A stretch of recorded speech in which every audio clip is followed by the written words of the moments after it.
Canavar və Durnanın nağılı. Biri var idi, biri yox idi.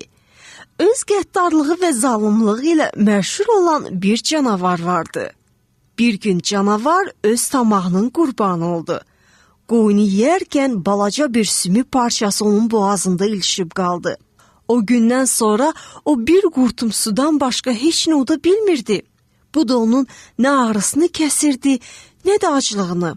Bildiyi bütün vasitələrə əl atmağına baxmayaraq o sümüyü çıxarda bilmirdi. Çarəsiz qalan canavar hamıdan kömək istəməyə başladı. Lakin zalım və qəddar olduğu üçün hamı ondan uzaqlaşır, kömək eləyə bilməyəcəklərini deyirdilər. Bir gün tülkü ona öz qapısının arxasından dedi: "Mən özümü yaxşı hiss eləmirəm, sənə qapını aça bilmərəm, ancaq mən fikirləşirəm ki, sən gölməçənin o tayında yaşayan Durnanın yanına gedəsən, hamı onun yaxşı həkim olduğunu söyləyir."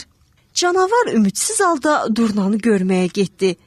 Durnanın evinə çatanda bacardığı qədər mülayim olmağa çalışdı.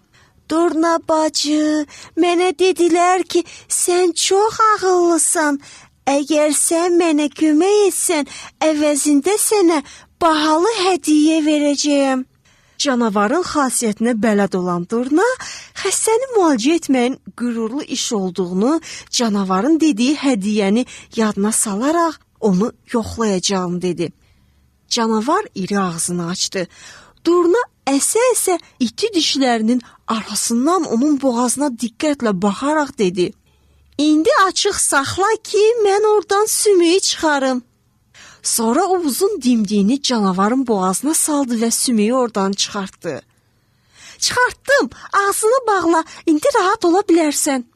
Canavar buna inana bilmirdi. Axır ki, onun boğazı təmizlənmişdi. Birdən Durna böyük məftunluqla dedi: "Gördün mən necə ağıllıyam? Heç nə hiss etmədin. Mən bu yaramaz sümüyü uzun dimdiyimlə çıxartdım. Bəs mənim mükafatım?" Canavar acıqlı halda onun sözünü kəsdi. "Mükafat? Nə mükafat? Hələ mənə sağ ol deməlisən ki, başım mənim ağzımda olanda onu yeməmişəm. Sənin həyatını bağışladığım üçün sən mənə mükafat verməlisən." Canavarın qan örtmüş gözlərini görən Durna başa düşdü ki, təhlükədədir.